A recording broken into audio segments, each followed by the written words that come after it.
libro de Samuel, capítulo 9. Entonces dijo David: ¿hay todavía alguien que haya quedado de la casa de Saúl para que yo le muestre bondad por amor a Jonatán? Y había un siervo de la casa de Saúl que se llamaba Siba, y lo llamaron ante David, y el rey le dijo: ¿eres tú Siba? Tu servidor, respondió él.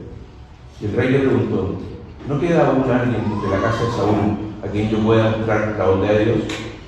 Y Siba respondió al rey: aún queda un hijo de Jonatán, lisiado de ambos pies.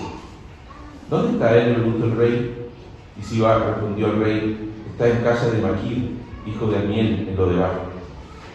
Entonces el rey David mandó traerlo de la casa de Maquir, hijo de Amiel, de Lodebar. Mefiboset, hijo de Jonatán, hijo de Saúl, vino a David y cayendo sobre su rostro se postró. Y David dijo: Mefiboset, su siervo, respondió él. David le dijo: no temas, porque ciertamente te mostraré bondad por amor a tu padre Jonatán, y te devolveré toda la tierra de tu abuelo Saúl, y tú comerás siempre en mi mesa. Él se postró de nuevo y dijo: ¿quién es su siervo para que tome en cuenta a un perro muerto como yo? Entonces el rey llamó a Siba, siervo de Saúl, y le dijo: todo lo que pertenecía a Saúl y a su casa lo he dado al nieto de tu señor, y tú, tus hijos y tus siervos cultivarán la tierra para él, y le llevarás los frutos para que el nieto de tu señor tenga alimento. Sin embargo, Mefiboset, nieto de tu señor, comerá siempre a mi mesa. Siba tenía 15 hijos y 20 siervos. Respondió Siba al rey: conforme a todo lo que mi señor el rey manda a su siervo, así hará su siervo. Y Mefiboset comió a la mesa de David como uno de los hijos del rey. Mefiboset tenía un hijo pequeño que se llamaba Micaía. Todos los que moraban en la casa de Siba eran siervos de Mefiboset. Pero Mefiboset moraba en Jerusalén, porque siempre comía a la mesa del rey. Estaba lisiado de ambos pies. Hermanos, esta es palabra de Dios. Hola hermanos, ¿cómo están? Hola. Qué bueno verlos el día de hoy. Bueno, me imagino que muchos de ustedes han escuchado en alguna oportunidad, en algún momento de sus vidas, que Dios es bueno. Al menos en mi caso han sido varias veces. Que ya se cambiaba, ahí está. Llegó. Y puede ocurrirnos, especialmente cuando nos sentimos un poco abrumados, no sé cómo se sentirán hoy ustedes, o desmotivados, quizás cansados, un poco chatos, que conocer esta verdad no cause el impacto que debería tener en nosotros.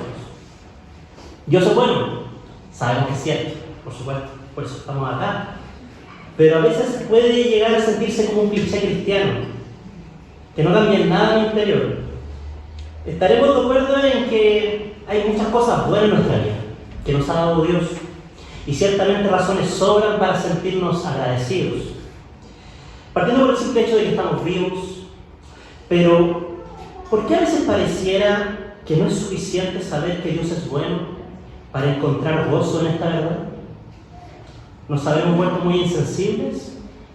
¿Habrá alguna manera que al saber sobre la bondad de Dios pueda realmente verse impactada mi vida de una manera significativa? Antes de responder a esta interrogante debemos partir por responder una pregunta que es fundamental. ¿Entiendo realmente la profundidad de la bondad que me ha mostrado Dios? El día de hoy estaremos reflexionando en esto. Nos sumergiremos en las profundidades de la bondad de Dios para que, llegando a sus raíces, podamos ser transformados por el poder de su Espíritu. Y así podamos reflejar en nosotros aquello que hemos recibido de Él. Así que oremos. Padre Santo, ayúdanos, porque no somos capaces, Señor, de poder ver las cosas espirituales por nuestra cuenta. Necesitamos que tú nos ilumines, Señor, que tú nos permitas ver aquello que está oculto a nosotros, que nos permitas, Señor, ver aquellas cosas de tu reino, Señor, que solamente son reveladas a través de tu Espíritu, Señor. Ayúdanos a estar enfocados, a poder estar meditando en esto que vamos viendo, Señor, para que tu palabra nos pueda transformar. Te lo pedimos, Señor. De ti dependemos, a ti te necesitamos. En Jesús, amén. Amén. Bueno, antes de irnos de lleno, pensemos un poco en esta historia que acabamos de leer, porque a lo mejor no todos conocen mucho el contexto, pero esta está situada en un momento muy especial de la vida de David, una época en la que ya se había convertido en rey, sobre todo Israel. Recordemos que inicialmente este hombre había sido un pastor de ovejas que vivía en Belén. Luego, tras una serie de situaciones preparadas por Dios, llegaría a ser un servidor dentro del palacio del rey Saúl, donde incluso llegaría a convertirse en un famoso guerrero en Israel. Finalmente, sería la voluntad del Señor que Saúl, el rey que lo antecede, muriera en batalla junto con sus hijos y que este joven llamado David llegara finalmente a convertirse en el nuevo rey de Israel, el ungido de Dios. El reinado de David fue una época dorada dentro de la historia monárquica de esta nación. Todos sus enemigos fueron vencidos y sometidos: los filisteos, los moabitas, edomitas, arameos. Cada una de estas naciones enemigas terminaron volviéndose siervos de David. Este fue un reinado muy próspero, y no solo desde la perspectiva militar, sino que también se relata, de hecho precisamente en el capítulo anterior, que David administraba justicia y derecho a todo el pueblo. Es decir, gobernaba con justicia y rectitud. Una época única, un gobierno no antes visto. Y es en este momento de su vida, lleno de abundancia y sabiduría, que David hace la siguiente pregunta: ¿hay todavía alguien que haya quedado en la casa de Saúl para que yo le muestre bondad por amor a Jonatán o Jonatán? Es necesario recordar que Saúl intentó matar a David varias veces y le hizo pasar momentos muy amargos. No sé si alguno recordará la semana pasada, con Pancho estuvimos reflexionando en torno a este difícil momento que le tocó vivir. Sin embargo, vemos que a pesar de eso, David está buscando a alguien de la casa de Saúl con el propósito de mostrarle bondad. La palabra bondad que sale ahí, que en el idioma original significa gesed, una palabra hebrea, sale muchas veces en el Antiguo Testamento y es difícil traducirla al español en una sola palabra, porque abarca un concepto más amplio en el hebreo. Es una bondad que está relacionada con el amor y la fidelidad. Podríamos decir un amor pactual.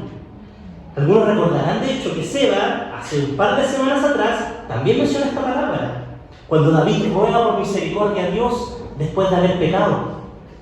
Esa palabra que usáis de misericordia es la misma que se está usando aquí como bondad. Por supuesto dependerá del contexto, qué palabra es más adecuada usar, pero en términos generales se refiere a un amor leal, que no nace del mérito de aquel que lo recibe, sino que de un compromiso sólido. Esa es la bondad que quiere mostrar David a la casa de Saúl. ¿Pero por qué quiere mostrarle bondad al familiar de alguien que le hizo tanto daño? Se preguntarán. ¿Qué lo ha motivado a hacer esto? Bueno, la motivación de David la podemos ver al final de la misma pregunta. Por amor a Jonatán. ¿Y quién es este tal Jonatán? Bueno, fue uno de los hijos de Saúl que murió en batalla junto con él. Jonatán era muy amigo de David, de esos amigos que están contigo hasta el final. Incluso cuando Saúl estaba intentando matar a David, Jonatán termina intercediendo por su amigo y ayudándolo a librarse de los planes que elaboraba su padre para asesinarlo. Era un tremendo amigo. Las escrituras mencionan que Jonatán amaba a David como a sí mismo. Es por esto que hicieron un pacto entre ellos, jurándose que el Señor estaría siempre entre ellos dos y entre sus descendencias. Y ahora que David está en este momento glorioso de su vida, donde ha visto la bondad de Dios sobre él, quiere él también mostrar bondad a la familia de quien quiso matarlo. David es un rey que tiene el deseo de ser fiel a este pacto de amor, dando de lo que ha recibido. Esta pregunta nos muestra cuál era el deseo del rey: darle una herencia y darle un lugar a la mesa.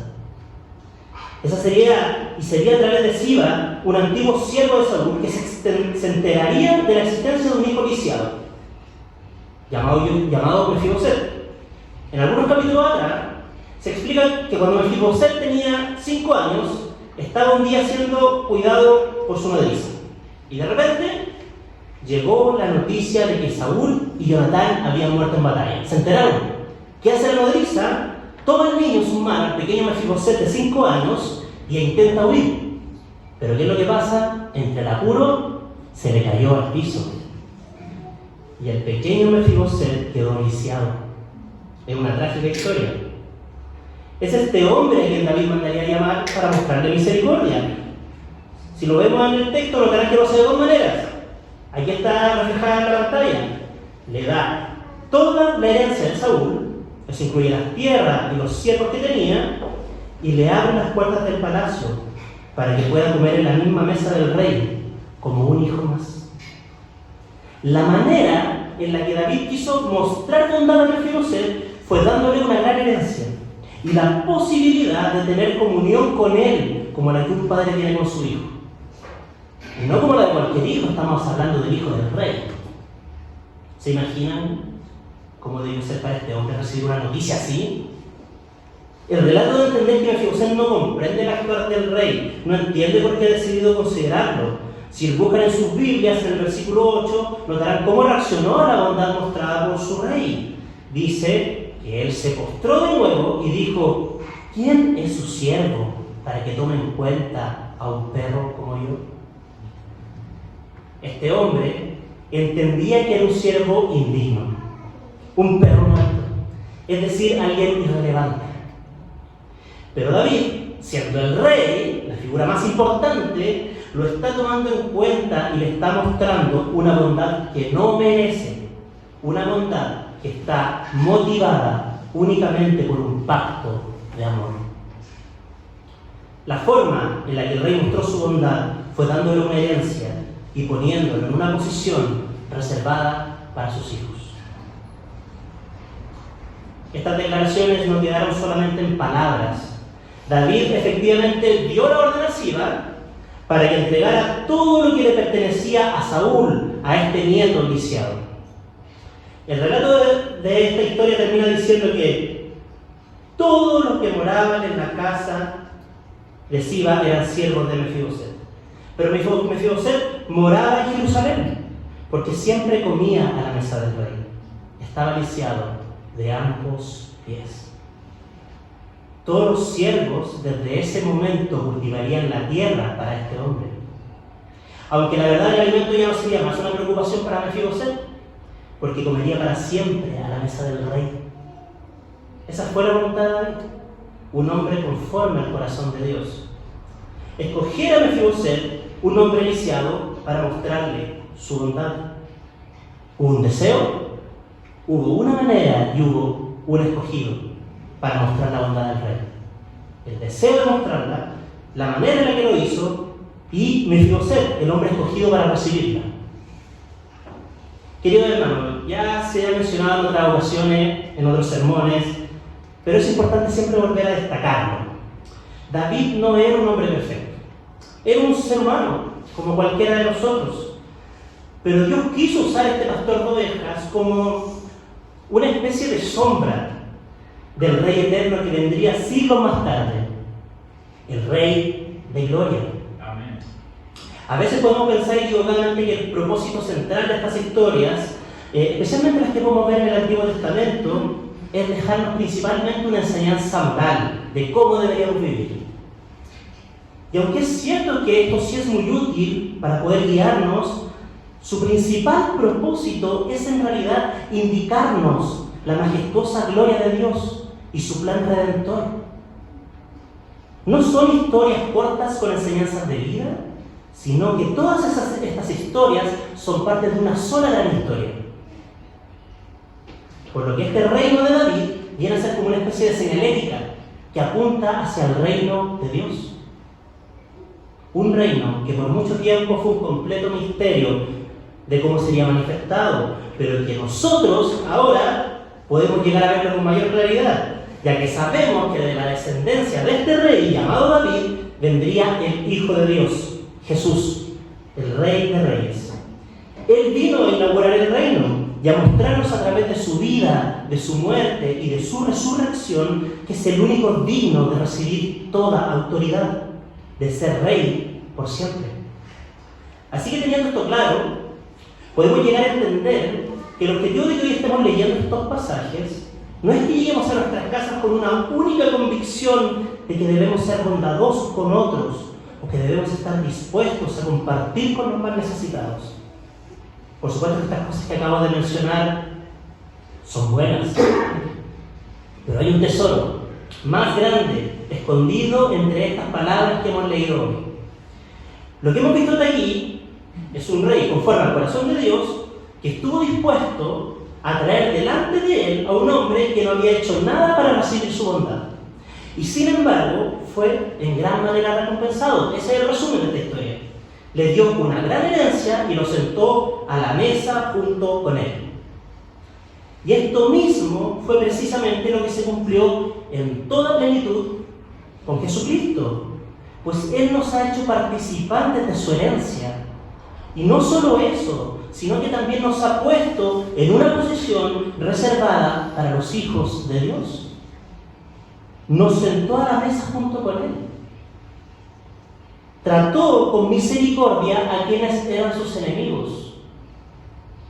Y dio la posibilidad de estar a su lado, no por un tiempo limitado, sino que por siempre. Y eso es lo realmente hermoso. Miren cómo le explica Pablo a la carta que le envió a Tito. Porque nosotros también en otro tiempo éramos necios, desobedientes, extraviados, esclavos de deleites y placeres diversos, viviendo en malicia y envidia, aborrecibles y odiándonos unos a otros. Pero cuando se manifestó, ¿qué cosa? La bondad de Dios. La bondad de Dios, nuestro Salvador, y su amor hacia la humanidad, Él nos salvó. No por las obras de justicia que nosotros hubiéramos hecho, sino conforme a su misericordia, por medio del lavamiento de la regeneración y la renovación por el Espíritu Santo, que Él derramó sobre nosotros abundantemente por medio de Jesucristo, nuestro Salvador, para que, justificados por su gracia, fuéramos hechos ¿qué? Herederos, según la esperanza de la vida eterna. Así manifestó Dios su bondad hacia nosotros. Estábamos lisiados en un sentido espiritual, no podíamos avanzar, completamente extraviados, pero por medio de Jesucristo nos salvó y fue derramado el Espíritu Santo sobre nosotros.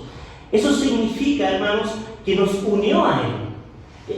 Con eso nos hizo parte de su familia. Si estamos en Cristo, estamos en una posición de hijos. Estamos sentados en la mesa junto con Dios, en un sentido espiritual. Ahí radica nuestra confianza. No lo podemos ver, pero lo creemos. Y si lo miramos ya no solo de una perspectiva espiritual, sino de una perspectiva completa, mientras estemos en este mundo, estaremos caminando hacia la casa del Rey, hasta que llegue el día en que podremos sentarnos juntos a Jesús allá en el paraíso. Y esta vez ya no será solo algo invisible para nosotros, sino que lo podremos ver cara a cara. Ahí radica nuestra esperanza. En Jesús somos herederos. Y en esto no tenemos ningún mérito, como lo acabamos de leer. De hecho, si miramos esta historia, ¿el texto menciona alguna buena obra de Mefiboset? ¿O se nos dice en alguna parte que era un hombre justo, bondadoso? No dice nada acerca de eso.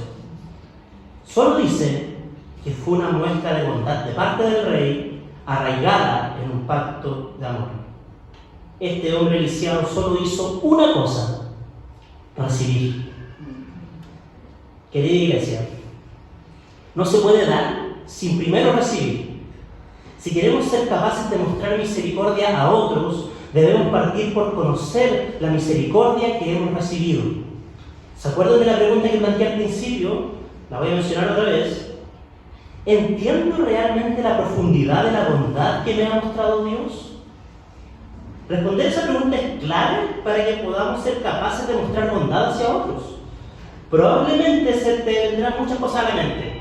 A mí estas se me vinieron: la familia, los amigos, el trabajo, el bienestar, incluso el aire que respiramos, o el poder disfrutar de una vida llena de paz y amor. Ciertamente ha sido muy bondadoso de muchas maneras. Sin embargo, hay una bondad expresada que va más allá de solo el hecho de darnos la posibilidad de existir o de disfrutar. Algo enorme e importante, algo glorioso y profundo. Esta muestra de bondad es que Dios nos ha ofrecido su presencia. Por la obra de Jesús hemos sido perdonados de nuestros pecados y con esto se nos ha abierto un camino hacia la casa de Dios, hacia su mesa, es decir, hacia su presencia.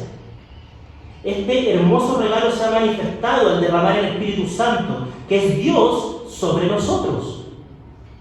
El mejor regalo que podemos recibir es a Dios mismo, su presencia en nosotros. Podemos entender el valor de este regalo, es algo muy difícil, la verdad. El día de hoy se recuerda de manera especial a las mamás en nuestro país. Y probablemente algunos han querido prepararle algo especial a sus madres, algún regalo, muestra de afecto para hacerlas sentir amadas. Y aunque no todas las madres son iguales, les puedo asegurar que al menos una importante cantidad de ellas considerará siempre como algo mucho más valioso tener a hijos presentes que se relacionan con ella, más que cualquier regalo material que se les pudiera ofrecer. Porque la presencia es de alto valor. Esto aplica en todas las direcciones de relación que podamos tener, con los hijos, en el matrimonio, con los amigos. Si queremos mostrarle la misma bondad que Dios nos ha mostrado a nosotros, debemos partir por estar ahí, estar disponibles para ellos, acompañarlos y relacionarnos de manera profunda, de manera íntima, con aquellos que están por nuestro camino. En una simple mesa se pueden construir relaciones profundas, de amor y confianza. Por eso los GPS son algo importante dentro de nuestra dinámica como iglesia local, porque nuestra presencia puede volverse algo muy valioso en la vida de otro, y muchas veces ni siquiera nos damos cuenta. De manera opuesta, en algunas ocasiones, una silla vacía puede volverse algo muy doloroso, y la soledad puede hundir a las personas. Compartir juntos en una mesa pasa a ser un tremendo acto de bondad. Por eso es tan importante saber que nuestro Dios no es un Padre lejano que nos mira a la distancia, sino que es un Padre presente, dispuesto a tener una relación estrecha con nosotros. Aunque en la casa de Siba, Mefiboset pasó a tener muchos siervos a su disposición, se nos dice que él moraba en Jerusalén, donde estaba la casa del rey. Y la razón es que comía siempre a su mesa. Qué bueno saber que sin importar las circunstancias podemos sentarnos a conversar con nuestro Padre cuando queramos. ¡Qué tremendo! Entonces, ¿cómo Dios me ha mostrado su bondad? De muchas maneras, sin lugar a dudas, pero hay una manera especial en la que lo hizo. Y esta fue darse a sí mismo. Solo miremos a Jesús siendo crucificado y lo veremos con claridad. ¿No es acaso ese momento la expresión máxima de Dios entregándose por completo? Su regalo especial para nosotros fue Él, fue Cristo, su presencia encarnada. Hubo un deseo de amar, hubo una forma de expresarlo y hubieron escogidos para recibirlo. Si entendemos esto, si llegamos en algún sentido a dimensionar que Dios nos ha dado su presencia y nos ha puesto junto a Él a la mesa, entonces esta verdad nos empezará a transformar y nos llevará a dar a otros lo mismo que hemos recibido por gracia, la presencia del Señor. Como luces en medio de la oscuridad, podremos llevar la presencia de Dios a donde sea que vayamos. Jesús se moverá en cada lugar del planeta por medio de una iglesia llena de misericordia, que ha visto el enorme amor que ha recibido de Dios y que está dispuesta a reflejarlo. Es por esto que quiero animarnos, iglesia, a buscar con fervor a nuestro Dios, porque, hermanos, tenemos acceso a la mesa del Rey. Invoquémoslo en todo tiempo y tratemos de vivir conscientes de que su presencia va con nosotros donde sea que vayamos. No desaprovechemos el enorme regalo que se nos ha dado. Iglesia, el Rey nos está invitando a comer con Él. ¿Acaso vamos a hacerlo esperar? El Rey nos ha ofrecido una gran herencia. ¿Acaso vamos a despreciarla? Sin lugar a dudas, Dios es bueno. Y aunque no es primera vez que nos dicen esto, desafiémonos hoy en cavar más profundo en nuestra mente para recordar y darnos cuenta de la sobreabundante misericordia que nos ha mostrado Dios al recibirnos en su familia. A veces nos cuesta tanto ser amorosos con otros, al menos a mí me pasa mucho, nos cuesta tanto mostrar bondad. La falta de amor, la ausencia de la misericordia puede llegar a dañar mucho nuestros hogares y a cada persona que está cerca nuestro. Y muchas veces intentamos con nuestras propias fuerzas volvernos bondadosos y amar a nuestro prójimo como a nosotros mismos, pero no funciona así. No seremos capaces jamás. Debemos dejar que Dios transforme nuestro interior para que podamos dar a otros muestras de un amor genuino. Y para que Dios nos transforme, debemos conocer y meditar constantemente en la manera en que Él nos ha mostrado su amor y misericordia.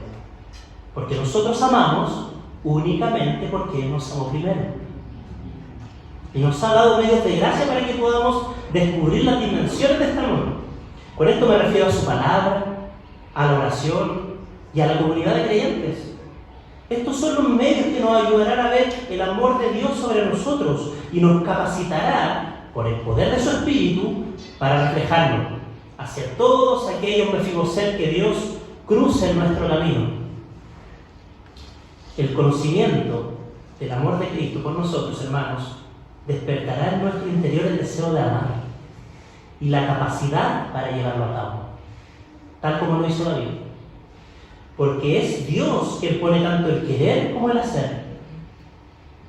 La misericordia por otros no es algo que brotará en nosotros separados de Dios. Es imposible, porque no se puede dar sin primero recibir. Así que debemos partir por acercarnos a Él. Ese es el primer paso. Quizás, querida familia, algunos acá necesitamos hoy sentarnos a la mesa con nuestro Padre Celestial y tener una conversación sincera con Él. Puede que sea precisamente lo que necesitamos. Si dedicamos tiempo a cultivar una relación honesta con Dios, notaremos cómo poco a poco se empezarán a ver cambios en nuestro interior. Y la bondad de Dios simplemente brotará dentro de nosotros para que otros puedan comer de ese fruto. No será mérito nuestro, solo estaremos dando de lo que hemos recibido. Ánimo, hermanos, que el desánimo no tome un lugar prolongado dentro de nosotros. No nos dejemos engañar al pensar que estar cerca de Dios es algo aburrido y desmotivante. Estar con Él es sentarse a la mesa del Rey, es disfrutar del mejor banquete y estar con la mejor compañía. Es un tiempo para deshogarnos, para hacer preguntas, un espacio para abrir nuestro corazón y dejarnos cautivar por nuestro amoroso Dios. Miren, el Señor nos ha dado una linda iglesia para ir creciendo juntos en estas cosas, así que sigamos perseverando, porque nada ni nadie nos podrá separar jamás de su amor. Amén. Amén. Oremos. Padre Santo, te damos gracias, Señor, por tu amor. Gracias por cuidar de nosotros, por ayudarnos a estar aquí hoy. A veces, Señor, nos podemos sentir cansados, desmotivados, Señor, y recordar que tú eres bueno, Señor, y la manera en la que has mostrado tu bondad hacia nosotros es algo que nos anima y nos ayuda a seguir adelante. Padre Santo, somos débiles, necesitamos que tú nos sostengas, necesitamos sentarnos a tu mesa a conversar contigo, Señor. Que tu presencia nos pueda guiar, nos pueda ayudar y nos pueda fortalecer en medio de cualquier circunstancia. Y que juntos como iglesia podamos seguir avanzando, Señor, en conocerte cada día más. Te lo pedimos, Señor. En Jesús. Amén.